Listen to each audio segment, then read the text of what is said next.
What if I told you that the crushing, physical pain you feel after a breakup isn't just in your head? It's real. Neuroscientists have found that the part of your brain that lights up when you experience intense social rejection is the exact same part that processes physical pain. Your brain literally interprets a broken heart like a broken bone. The ache in your chest, the feeling of being winded, that's your nervous system screaming in protest. But here's the good news. Just like you wouldn't leave a broken bone to heal on its own without a cast, you don't have to just wait it out.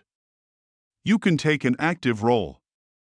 There are scientifically backed methods you can use to accelerate your healing, take back control of your emotions, and consciously rebuild your life, starting today. So, let's explore the psychological science of getting over someone. First up, the most famous rule of all, but with a scientific twist, the no-contact rule as a dopamine detox. You've heard it a million times, just block them. But why is this so critical? It's because your brain on love is a lot like a brain on a drug. Every text, every call, every time you saw them, your brain got a hit of dopamine, the feel-good neurotransmitter. The relationship was a reliable, predictable source of this chemical reward. Now that it's over, your brain is in a state of intense withdrawal. It craves the dopamine hit with a desperation that can feel all-consuming. Every time you check their social media, reread old messages, or ask a mutual friend how they're doing, you're engaging in what psychologists call intermittent reinforcement. It's like playing a slot machine. Most of the time you pull the lever, you get nothing, which just makes you more desperate.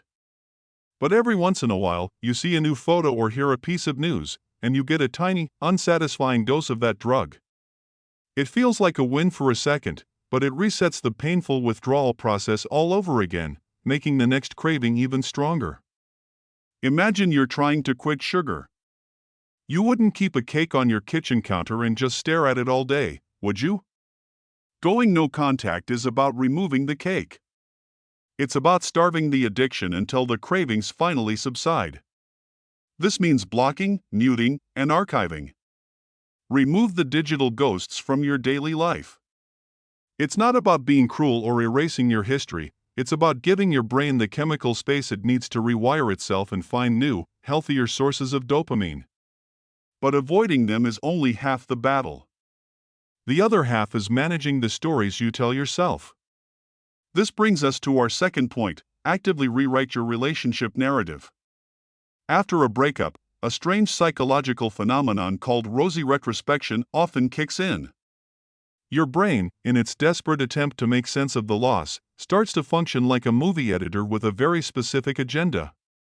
It highlights all the perfect moments, the laughter, the vacations, the inside jokes, while conveniently leaving the arguments, the frustrations, and the reasons it didn't work out on the cutting room floor.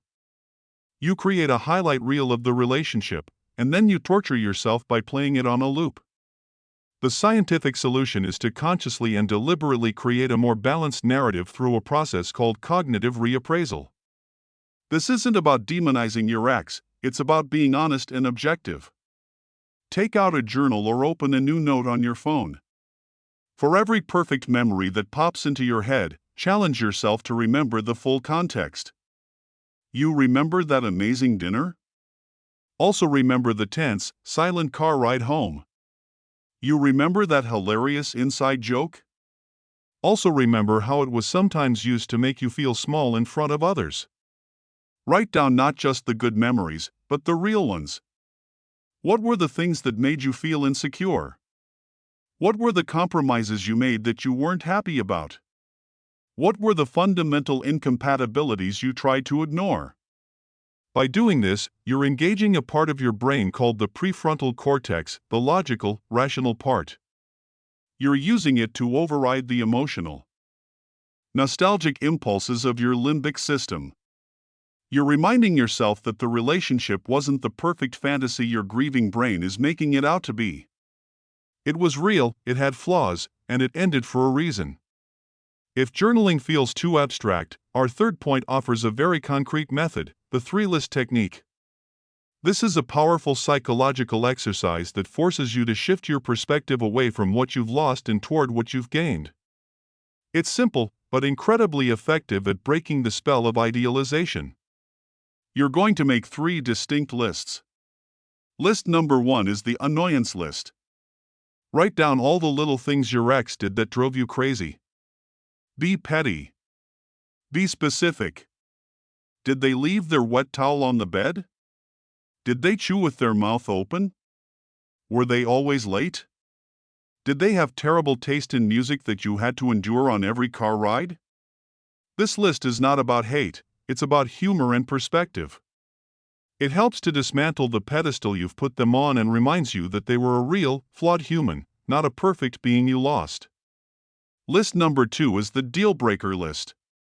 This is more serious. Write down the core reasons the relationship was not right for you.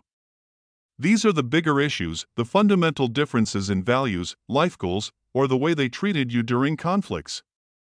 Maybe they didn't support your career, or they were dismissive of your feelings.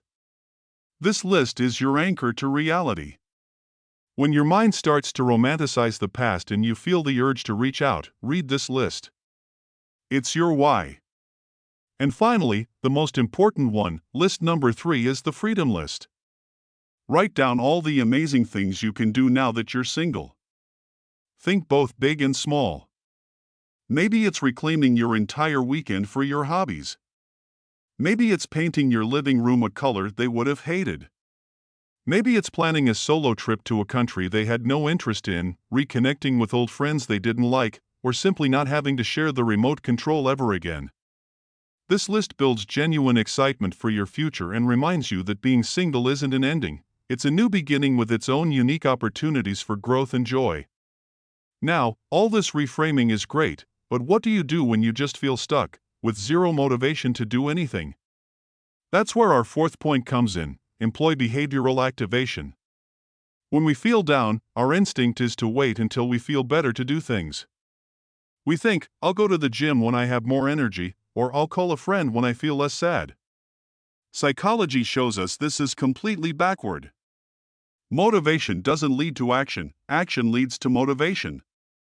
This is the core principle of a powerful therapy technique called behavioral activation.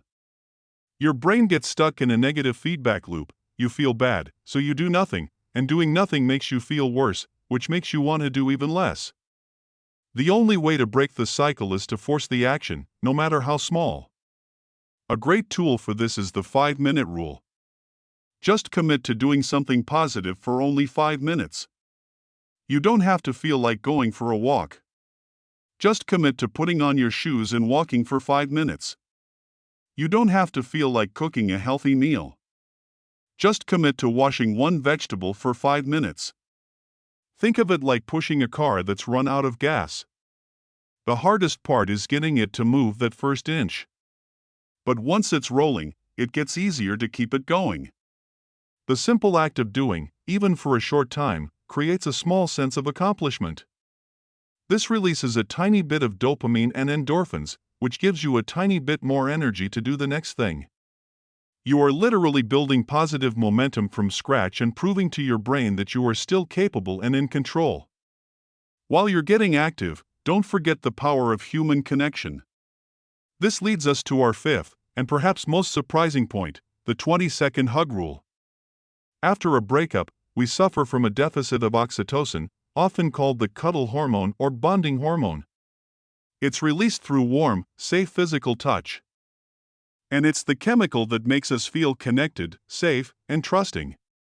The loss of a primary partner means your primary source of oxytocin has been cut off, which contributes heavily to the profound feelings of loneliness and isolation you're experiencing.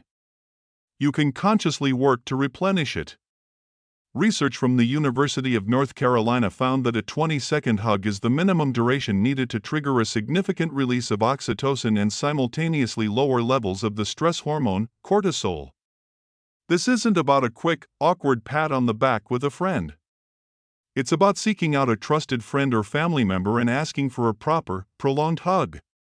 It might feel a little strange at first, but you're performing a biological hack. You are telling your nervous system, I am safe. I am cared for. I am not alone. If you don't have someone readily available for a hug, other things like playing with a pet, getting a massage, or even using a weighted blanket can have a similar grounding and calming effect. It's a powerful, nonverbal way to combat the deep, primal fear of abandonment that breakups can trigger. So, you're managing your thoughts and your actions. But what about the endless loop of thinking about your ex? You need a mental escape. That's our sixth point: find your flow state.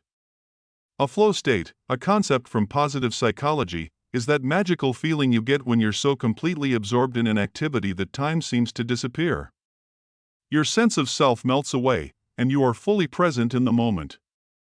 It could be playing an instrument, getting lost in a video game, rock climbing, coding, painting, or even deep cleaning your kitchen. The key is that the activity has a clear goal, provides immediate feedback, and perfectly balances challenge with your skill level. It's hard enough to keep you engaged, but not so hard that you become frustrated. When you're in a flow state, your brain doesn't have the spare cognitive capacity to ruminate about the breakup. It's the ultimate mental vacation. Ruminating, the act of chewing over the same negative thoughts again and again, is one of the biggest obstacles to healing. A flow state is the direct antidote. Make a conscious effort to schedule activities that you know can get you into that zone. The goal isn't just to distract yourself. It's to give your brain a profound rest from the emotional labor of grieving. It's in these moments of deep engagement that new, positive neural pathways begin to form, creating a mind that is less focused on the past and more engaged with the present. Finally, once you've started to build some stability, it's time to look forward. Our seventh and final point is to practice future self-visualization. Your brain is a goal-oriented machine. After a breakup, it feels like its GPS has been unplugged. The future you had planned with your partner is gone, and your brain doesn't have a new destination. This lack of a clear path creates anxiety and a sense of being lost. You can give it a new destination through visualization. Neuroscience shows that the brain doesn't clearly distinguish between a vividly imagined experience and a real one. When you repeatedly and vividly imagine a positive future, you begin to build the neural architecture to support it. Take 5 to 10 minutes each day. Close your eyes and imagine yourself 6 months or a year from now, healed and thriving. But don't just see a generic happy version of you. Involve all your senses. See the details. What are you wearing? What does your new apartment look like?